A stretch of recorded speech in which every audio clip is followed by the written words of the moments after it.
دنیا کے اندر، دنیا کے نظام اور قانون کے اندر تصرف کرنے کا مکمل اول اور آخری اختیار اللہ تعالیٰ ہی کو ہے۔ وَمَا تَشَاءُونَ إِلَّا أَن يَشَاءَ اللَّهُ، جب تک اللہ نہیں چاہتا، جب تک اللہ کا مرضی نہیں ہوتی، اللہ کا اشارہ نہیں ہوتا ہے، اللہ کا حکم نہیں ہوتا ہے، کوئی چیز اس وقت تک ہو ہی نہیں سکتی۔ یہ الگ بات ہے، کوئی چیز ہونے کے بعد ہم جان پاتے ہیں کہ یہ چیز اللہ کی مرضی میں ہے۔ اللہ کے حکم کے بنا نہ کسی کا آرڈر آ سکتا ہے، نہ کسی کا فیصلہ ہو سکتا ہے، اور نہ کوئی ایک پتا ہل سکتا ہے۔ اس بات پر ہمیں ہمارا ایمان اور ہمارا یقین ہونا چاہیے۔ یہ الگ بات ہے کہ اللہ فیصلہ فرماتا ہے، کبھی اس کا فیصلہ ہمارے لیے شر ہو جاتا ہے، کبھی اس کا فیصلہ ہمارے لیے خیر ہو، لیکن اللہ پر کسی کی اجارہ داری نہیں ہے، اللہ پر کسی کا اختیار نہیں، وہ اپنے فیصلے میں آزاد ہے، اور اس کا ہر فیصلہ حکمت سے بھرا ہوا ہے، اس کا ہر فیصلہ حکمت سے بھرا ہوا ہے، جن حکمتوں کو اللہ تعالیٰ ہی جانتا ہے۔ اللہ تعالیٰ نے سورہ فاطر کی آیت نمبر سورہ شورى کی آیت نمبر 30 کے اندر اس سوال کا جواب دیا ہے کہ اے اللہ کے بندو، جو کچھ مصیبتیں تمہیں آ کر گھیر لیتی ہیں، چاہے ہمیشہ ہمیش کے لیے اور چاہے کچھ ٹائم کے لیے، وہ مصیبتیں کسی بھی انداز کی ہو، سیاسی مصیبت ہو، ملکی مصیبت ہو، مالی مصیبت ہو، جسمانی مصیبت ہو، کوئی بھی مصیبت ہو، کوئی بھی تو یہ کیوں آتی ہے؟ اللہ تعالیٰ نے اس کا جواب دے کر کے ہمیں آگاہ فرمایا۔ سورہ شورى کے اندر اللہ تعالیٰ فرماتا ہے وَمَا أَصْحَابَكُم مِّن مُّصِيبَةٍ، تمہیں جو بھی مصیبت لاحق ہوتی ہے، چاہے چھوٹی چاہے بڑی، جس انداز کی بھی، ایک آدمی کو بخار ہو گیا، ایک آدمی کا لڑکا مر گیا، ایک آدمی آن میں روڈ پر آ گیا، ایک آدمی ملکی اور سیاسی پریشانیوں سے دوچار ہو گیا، جو بھی مصیبت جس کو آپ لوگ یا ہم لوگ مصیبت مانتے ہیں، سنکٹ مانتے ہیں، پریشانی مانتے ہیں، جو بھی مصیبت پہنچتی ہے فَبِمَا كَسَبَتْ أَيْدِيكُمْ، یہ تمہارے ہاتھوں کی کمائی ہے، یہ تمہارے کرتوت ہیں، یہ تمہارے کردار ہیں، یہ تمہارے گناہ کا نتیجہ ہے، تمہاری نافرمانیوں کا یہ بدلہ ہے۔ جو بھی پریشانیاں ہمیں اور آپ کو اس وقت درپیش ہیں یا اس سے پہلے ہیں یا جو بھی پیش آئیں گی، یہ سب ہمارے ہاتھوں کے کردار ہیں، ہمارا عمل ہے، ہمارا کردار، ہمارا اخلاق اور ہمارے گناہ ہیں۔ وَيَعْفُو عَنْ كَثِيرٍ، یہ تو ابھی تھوڑا سا جھٹکا لگا ہے، تھوڑی سی پریشانی آئی ہے، جس سے تم سارے کے سارے بلبلا اٹھے ہو، واہ ویلا کر رہے ہو، پریشانیوں کا ذکر کر رہے ہو، راتوں کی نیند ختم ہو گئی، دل کا سکون ختم ہو گیا ہر طرح سے۔ وَيَعْفُو عَنْ كَثِيرٍ، یہ تو تھوڑا سا جھٹکا، اللہ تعالیٰ اس کے علاوہ بہت ساری تمہاری غلطیوں پر پردہ ڈال دیتا ہے، تمہارے گناہوں کو معاف فرما دیتا ہے۔ اور اگر اللہ تعالیٰ، اے لوگوں، اگر اللہ تعالیٰ لوگوں کو ان کے بدعملیوں پر پکڑنا چاہے، عذاب دینا چاہے، مصیبت ڈالنا چاہے، تو اس زمین پر کوئی چوپایا اللہ کے عذاب و مصیبت سے نہیں بچ پائے گا۔ یہ اللہ کا احسان ہے کہ ابھی اتنے ہی ہوا، ابھی اتنی ہی رسوائی اور بے عزتی ہوئی ہے۔ اللہ نے بہت سارے گناہوں پر، ہماری بہت سارے بدکرداری پر اللہ نے پردہ ڈال دیا، معاف کر دیا ہے۔ اگر اللہ تعالی ہم سب کو ہمارے ہر گناہ پر پکڑنے لگے، عذاب دینے لگے، مصیبت ڈالنے لگے، تو اس زمین پر کوئی چوپایا اللہ کے عذاب سے نہیں بچ پائے گا۔ اس سے پتہ چلا کہ ہم دوسروں کو مت کوسیں، دوسروں پر تہمتیں مت لگائیں۔ ہو سکتا ہے دوسرا ہماری مصیبت کے لیے، ہماری بدکرداری کی وجہ سے اللہ نے اس کو سبب بنایا ہو، اللہ نے اس کو وجہ بنایا ہو، تو جو کچھ بھی سنکٹیں یا پریشانیاں درپیش ہیں یا ہم لوگ جوجھ رہے ہیں، جھیل رہے ہیں، یہ اللہ کا فیصلہ ہے اور یہ ہمارے کالے کرتوت کا انجام اور نتیجہ ہے۔ یہ دنیا کے اندر اللہ تعالیٰ انجام دکھا رہا ہمارے کالے کرتوت کا، ہماری بدعملیوں کا، اور دنیا میں اللہ تعالیٰ چھوڑے ہوئے ڈھیل دیے ہے۔ ایک دن فیصلے کا دن ہوگا جس دن اللہ تعالیٰ کسی کو چھوڑے گا نہیں۔ میرے بھائیوں اور ساتھیوں، گویا اس آیت کریمہ سے بات معلوم ہوئی کہ اگر ہم اپنی بدعملیوں سے توبہ نہیں کریں گے اور میدان عمل میں کودیں گے نہیں اخلاص کے ساتھ، تو اس سے بڑی بڑی مصیبتیں اور بڑی بڑی پریشانیاں آئیں گی، جیسا کہ اللہ تعالیٰ نے سورہ فاطر کے آیت نمبر 45 کے اندر بیان فرمایا ہے کہ اگر اللہ تعالیٰ لوگوں کے بدعملیوں کے کمائی ہوئے کردار کے عوض پکڑنے لگے، عذاب دینے لگے، تو اس زمین پر کوئی چوپایا نہیں بچے گا۔ دوسری بات، اللہ تعالیٰ کے نظام دستور ہے کہ اللہ تعالیٰ اپنے بندوں کا پریچھا اور امتحان لیتا ہے، اللہ تعالیٰ اپنے بندوں کو آزماتا ہے۔ اللہ تعالیٰ نے سورہ آل عمران کی آیت نمبر 186 کے اندر بیان فرمایا، لَتُبْلَوُنَّ فِي أَمْوَالِكُمْ وَأَنفُسِكُمْ وَلَتَسْمَعُنَّ مِنَ الَّذِينَ أُوتُوا الْكِتَابَ مِنْ قَبْلِكُمْ وَمِنَ الَّذِينَ أَشْرَكُوا أَذًى كَثِيرًا وَإِن تَصْبِرُوا وَتَتَّقُوا فَإِنَّ ذَلِكَ مِنْ عَزْمِ الْأُمُورِ۔ اللہ تعالیٰ فرماتا ہے یقیناً ضرور بضرور تمہیں آزمایا جائے گا، تمہارے مالوں میں اور تمہاری جانوں میں آزمایا جائے گا، امتحان لیا جائے گا تمہارا، ضرور جانچے جاؤ گے، مالوں میں بھی اپنے اور اپنی جانوں میں۔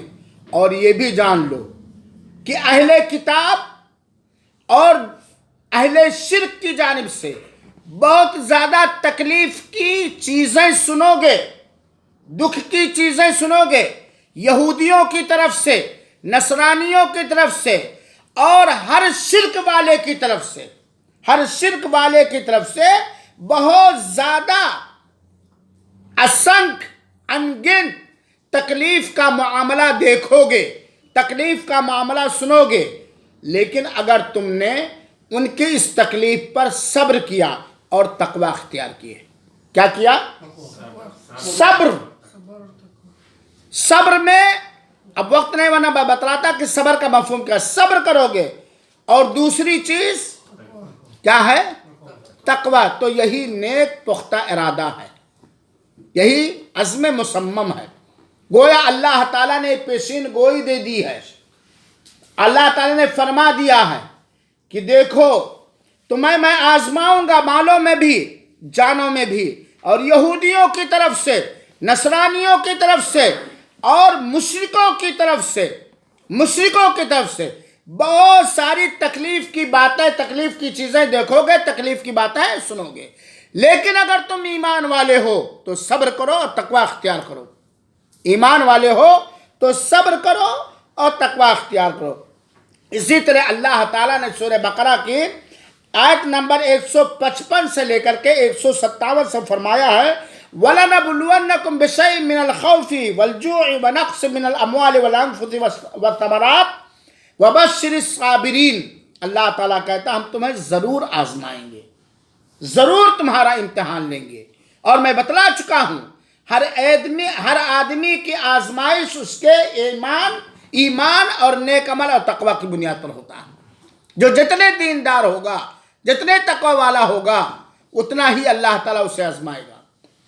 اللہ تعالیٰ فرماتا ہے کہ ہم تمہارے دلوں میں دوسروں کا ڈر ڈال کر کے ہم تمہیں آزمائیں گے کہ تم رہتے کیسے ہو، تمہاری پوزیشن کیا ہے، اس ڈر کو دور کرنے کے انتظامات کیا کریں۔ تمہارے دلوں میں ڈر ڈال کر کے، تمہیں غریب اور مسکین، فقر و فاقہ سے دوچار کر کے، بھوکمری ڈال کر کے، تمہارے مالوں میں کمی کر کے، تمہاری جانوں میں کمی کر کے، تمہارے پھلوں میں کمی کر کے ہم ضرور تمہیں آزمائیں۔ وَبَشِّرِ الصَّابِرِينَ، اللہ کی آزمائش میں صبر کرنے والوں کو خوشخبری دے دو۔ میرے مسلمان بھائیوں ساتھیوں، ان چند آیتوں کے بعد جس سے یہ پتہ چلا کہ جو کچھ ہوتا وہ اللہ تعالیٰ کی جانب سے، یا تو ہمارے لیے پریشانی ہے، عذاب ہے، اور یا تو ہمارے لیے آزمائش ہے۔ اللہ آزمائش میں پورا فرمائے، اور اللہ تعالیٰ اگر عذاب کے طور پر ڈالا ہے تو اللہ اس عذاب کو دور کر دے، اور عذاب جن وجہوں سے اللہ نے عذاب ڈالا ان وجہوں کو دور کر دے۔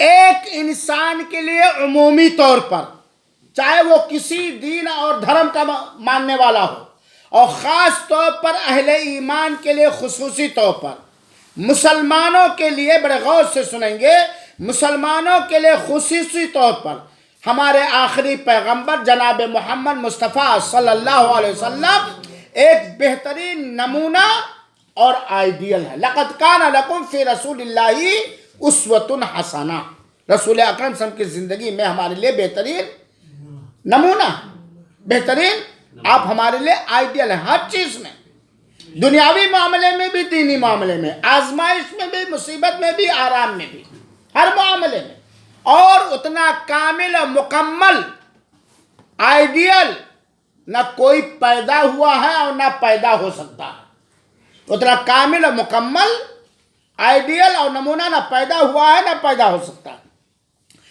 تھوڑی دیر کے لیے دیکھیے، اللہ کے رسول اکرم صلی اللہ علیہ وآلہ وسلم نے جب سے کلمہ توحید کا صفا کی پہاڑی پر اعلان فرمایا اور اللہ کی مخلوق کی پوجا اور عبادت سے روکا، اللہ کی عبادت کی طرف دعوت دی، توحید کی دعوت دی کہ اللہ ہی کو رب مانو، کسی اور کو رب نہ مانو، اللہ ہی کی عبادت کرو، کسی اور کی عبادت نہ کرو۔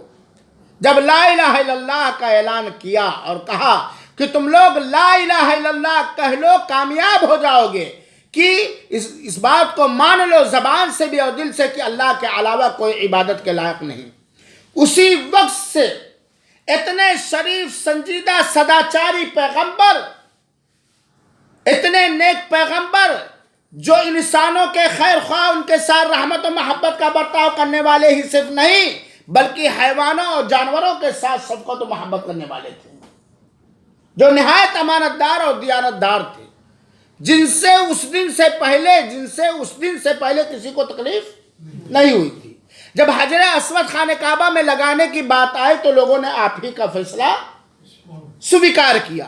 لوگ آپ کو امین کے لقب سے یاد کرتے تھے نبی بنائے جانے سے پہلے، لوگ آپ کو صادق کے نام سے یاد کرتے تھے نبی بنائے جانے سے پہلے، لوگ اپنی امانتیں آپ کے پاس رکھتے تھے، لوگ اپنا جھگڑا چکانے کے لیے آپ کے پاس رائے کرتے تھے، لیکن جب سے اللہ کے رسول اکرم صلی اللہ علیہ وسلم نے لوگوں کو ایک اللہ کی عبادت کی دعوت دی، اسی وقت سے پورے کے اپنے اور پرائے گھر اور باہر سارے اکثریت آپ کی دشمن ہو گئی، اور آپ کے ساتھ کیا کچھ ظلم و ستم نہیں کیا، کیا کچھ اتیاچار نہیں کیا، اتنا ظلم بڑھ گیا کہ مکہ کی سرزمین کشادہ ہونے کے باوجود آپ صلی اللہ علیہ وسلم کے لیے تنگ ہو گئی، اتنا ظلم کیا کہ اللہ کی اجازت سے اللہ کے رسول اکرم صلی اللہ علیہ وسلم کو خانہ کعبہ چھوڑنا پڑا، مکہ چھوڑنا پڑا، اپنا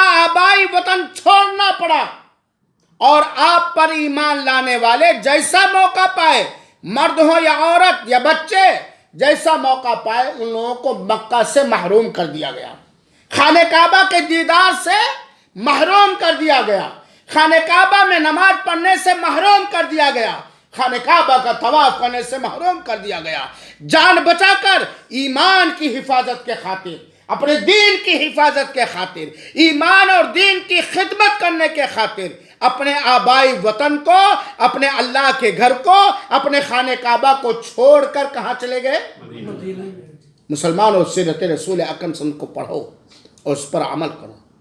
اللہ کے رسول کو خانہ کعبہ سے محروم کیا گیا ہے، اس میں نماز پڑھنے سے محروم کیا گیا ہے، شرک والوں نے، کفر والوں نے محروم کیا کہ نہیں محروم کیا؟ ذرا غور کیجئے گا۔ صرف خانہ کعبہ ہی سے نہیں، پورے مکہ سے محروم کر دیا گیا۔ اللہ کی اجازت سے آپ کو مکہ چھوڑنا پڑا، چھوڑا کہ نہیں چھوڑا؟ اللہ کے رسول اکرم صلی اللہ علیہ وسلم اللہ کی اجازت سے کہاں چھوڑ کے گئے؟ مدینہ منورہ۔ مدینہ منورہ اللہ کے رسول گئے، اور اللہ کے رسول مدینہ منورہ میں قباء میں پہنچنے کے بعد مسجد قباء ملا، حرم چھوٹا، خانہ کعبہ چھوٹا، کیا ملا؟ مسجد قباء، جس میں آج بھی کوئی ایمان کے ساتھ، توحید کے ساتھ اپنے گھر سے وضو کر کے جائے اور اس میں 2 رکعت نماز پڑھے، اس مسجد قباء میں جو اسلام کی سب سے پہلی مسجد ہے، اس قباء کے اندر نماز پڑھے تو اسے 1 مکمل عمرے کا اجر و ثواب ملتا۔ کعبہ چھوٹا ہے، تکلیف ہے، مکہ چھوٹا ہے، دکھ ہے، کعبہ کے طواف سے محروم ہیں، لیکن کعبہ کے طواف کا جو اجر و ثواب، کعبہ میں آ کر عمرہ کرنے کا جو اجر و ثواب ہے، وہ اجر و ثواب والی مسجد قباء مل گئی، اور ہمیشہ ہمیشہ کے لیے مل گئی۔ اللہ کے رسول اکرم صلی اللہ علیہ وسلم 14 دن کے بعد جب قباء سے مدینہ منورہ کی طرف روانہ ہوئے تو اللہ تعالیٰ نے مکہ چھینا تھا اپنی حکمت سے، خانہ کعبہ میں طواف سے روکا گیا تھا، کفار مکہ نے روکا تھا، مشرکین مکہ نے روکا تھا، تو اللہ کے رسول اکرم صلی اللہ علیہ وسلم اور آپ کے صحابہ کرام کو مسجد نبوی ملا، جس میں ایک وقت کی نماز پڑھنے کا اجر و ثواب 1000 نماز کے برابر ہے۔ مسلمانوں وقت کم ہے، ایک حرم پاک چھوٹا، دوسرا حرم پاک ملا، ایک فتنے کی جگہ چھوٹی، دوسری امن کی جگہ ملی۔ مدینہ پہنچنے کے بعد بھی غزوہ احد جیسا معرکہ پیش آیا، غزوہ خندق جیسا معرکہ پیش آیا، اور اس تاریخ کو رحیق المختوم میں پڑھیے آپ حضرات۔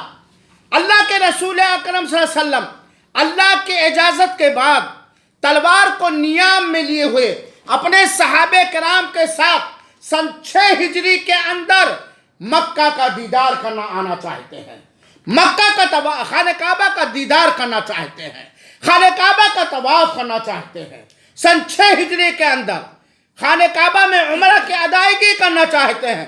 کفار مکہ نے، مشرکین مکہ نے، اللہ کے کلمے کے دشمنوں نے، کیونکہ یہ بات جانے رکھو، توحید اور شرک کی لڑائی ہمیشہ ہوئی ہے اور ہمیشہ ہوگی، ہمیشہ جنگ رہی ہے، ہمیشہ جنگ رہے گی۔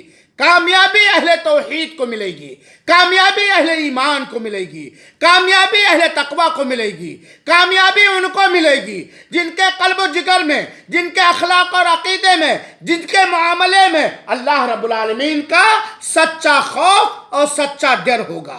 ہمیشہ اہل کفر اور ہمیشہ اہل توحید، اہل اسلام کی جنگ رہی ہے اور یہ ہمیشہ رہے گی۔ کامیابی حاصل ہوگی اہل توحید کو، کامیابی حاصل ہوگی اہل ایمان کو، کامیابی حاصل ہوگی اہل تقوی کو، کامیابی ملے گی سچے دین اسلام پر چلنے والوں کو۔ ذلت ملے گی، رسوائی ملے گی، بے عزتی ملے گی، دنیا میں بھی عذاب ملے گا، آخرت میں بھی جہنم ملے گی اہل شرک کو، اہل کفر کو، اہل خرافات کو۔ اللہ کے رسول اکرم صلی اللہ علیہ وسلم مکہ چھینا گیا، حرم پاک، حرم مکی چھینا گیا، مسجد قباء اللہ نے دیا، مسجد نبوی اللہ نے دیا۔ سن 6 ہجری میں مکہ سے رخصت ہجرت کے 6 سال کے بعد اللہ کے رسول عمرہ کی نیت سے مکہ مکرمہ کا اللہ کی اجازت کے بعد ارادہ کیا۔ حدیبیہ کے موقع پر روک دیا گیا تھا،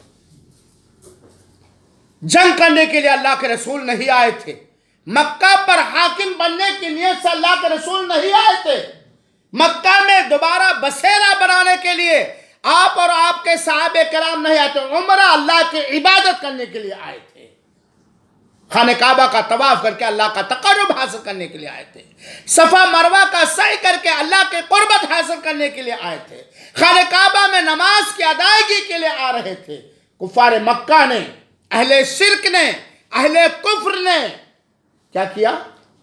حدیبیہ کے موقع پر روک دیا گیا۔ اللہ کے رسول اکرم صلی اللہ علیہ وسلم نے اللہ کی اجازت سے کفار مکہ سے، اہل شرک سے کمپرومائز کیا، صلح کیا، جس صلح کے سارے دفعات کو پڑھ کر سن کر صحابہ کرام بلبلا اٹھے، چیخ اٹھے اور حضرت عمر نے کہا، اے اللہ کے رسول آپ پکے سچے نبی نہیں ہیں؟ اے اللہ کے رسول ہم حق پر ہیں ہر بات پر. اللہ کے رسول اکرم نے کہا ہاں ہم سچے نبی ہیں, ہم حق پر ہیں, ہم سچ پر ہیں.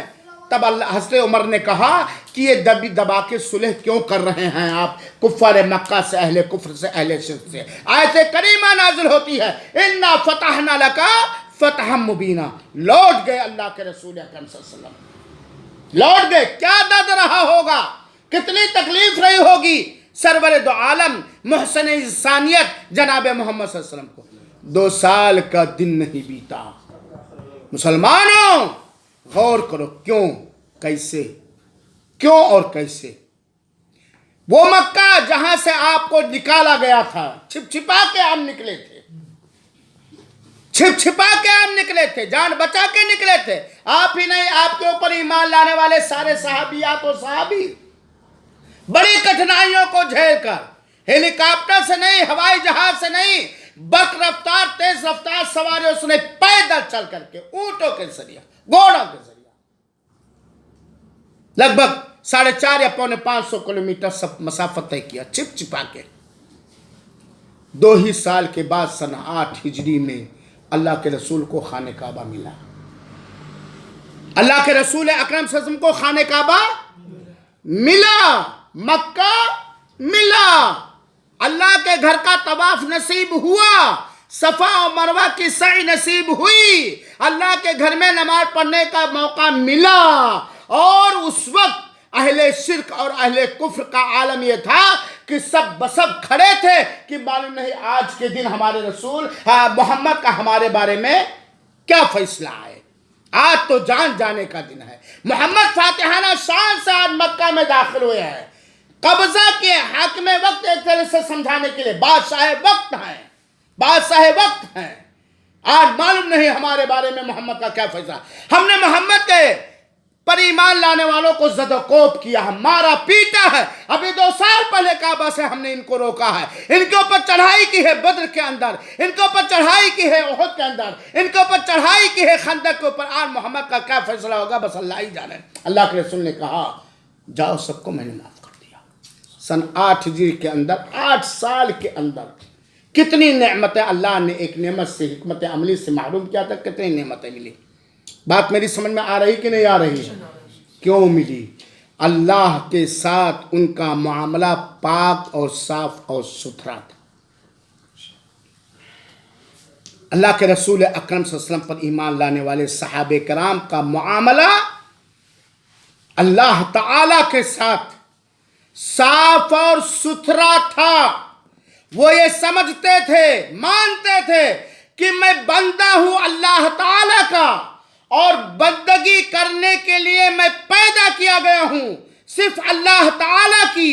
اور اللہ تعالیٰ کی بندگی کرنے میں اگر جان کی ضرورت پڑتی تھی تو جان قربان کر دیتے تھے, مال کی ضرورت پڑتی تھی تو مال قربان کر دیتے تھے, وقت کی ضرورت پڑتی تھی تو وقت قربان کر دیتے تھے. ہر غالب نفیس عمدہ چیزیں اللہ کی قربت حاصل کرنے میں دریغ نہیں کرتے تھے.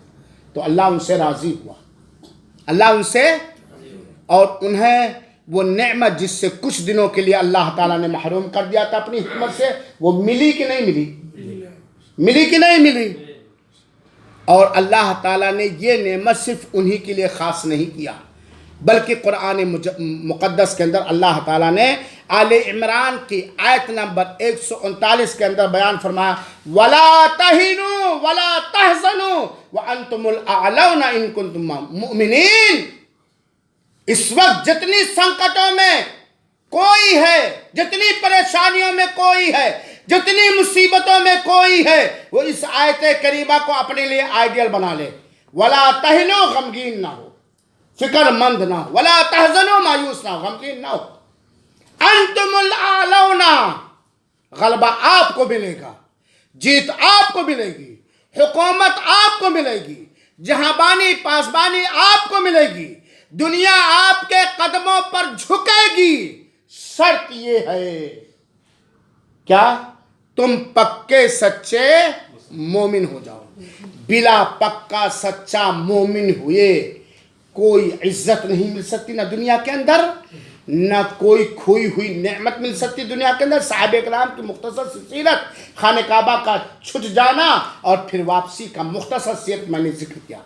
ولا تہنوا ولا تحزنوا، غمگین نہ ہو، پریشان نہ ہو، فکر مند نہ ہو، فکر مند ہو اپنے آپ کو مومن بنانے میں، فکر کرو، غم کرو، ٹینشن کرو، پلاننگ کرو، سوچو اپنے آپ کو مومن بنانے میں، اور اپنے آپ کو مومن بنانے میں 4 سال کا پلان نہ بناؤ، 8 سال کا پلان نہ بناؤ، یہ دنیاوی پارلیمنٹ نہیں ہے، بلکہ فوراً اپنے آپ کو مومن بنانے کی کوشش کرو۔ اور جب تم مومن بن جاؤ گے تو اللہ تعالیٰ تمہیں کیا عطا کرے گا؟ کوئی بھی دنیا کا کوئی بھی شخص مومن بن جائے، جسے پکا سچا مومن کہا جاتا ہے، اللہ تعالیٰ اس کو بلندی دے گا۔ اور اگر جن کو اللہ تعالیٰ نے اپنی حکمت سے کسی کو بلندی دیا ہے، حکومت دیا ہے، طاقت دیا ہے، لشکر دیا ہے، فوج دیا ہے، اگرچہ وہ مومن نہیں ہے تو انہیں خوش بھی نہیں ہونا چاہیے، انہیں خوش بھی نہیں ہونا چاہیے۔ ہو سکتا ہے ہم اپنے آپ کو مسلمان کہنے والوں کے کالے کرتوت کی وجہ سے تمہیں جیت ملی ہے، کیوں نہیں خوش ہونا چاہیے؟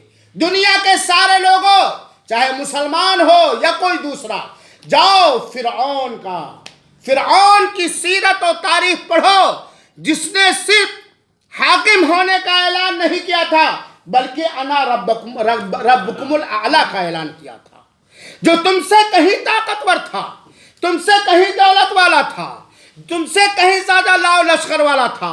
اس کا غرور، اس کا تکبر، اس کا گھمنڈ، اس کی شیطانیت اور اللہ کے مخلوق پر اس کا ظلم اتنا بڑھ گیا تھا کہ رب ہونے کا دعویٰ کیا تھا۔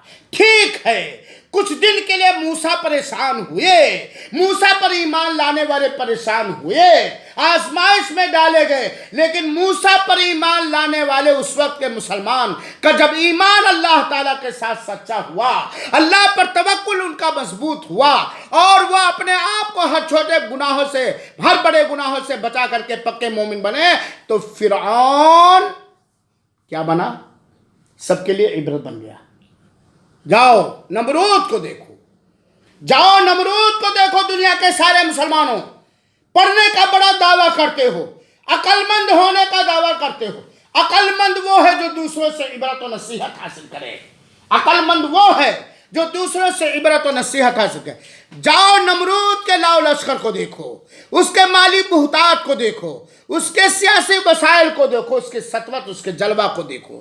نمرود، یہاں تک کہ اس کا ظلم اتنا بڑھ گیا کہ ایک سداچاری پیغمبر حضرت ابراہیم علیہ السلام کو آگ میں ڈالا۔ حضرت ابراہیم اس زمانے میں کمزور تھے، کوئی پچ کرنے والا نہیں، کوئی بھی پچ پارٹیاں نہیں تھیں، کوئی ان کے ساتھ دینے والا، اکیلے ابراہیم، لیکن وہ مومن تھے۔ لیکن وہ کیا تھے؟ آگ میں ڈال دیے گئے حضرت ابراہیم علیہ السلام۔ نمرود کے آگ میں بادشاہ وقت، ظالم بادشاہ وقت، ہر ظالم کو عبرت حاصل کرنی چاہیے، ظالم بادشاہ وقت کے آگ میں ڈال دیے گئے۔ نعرے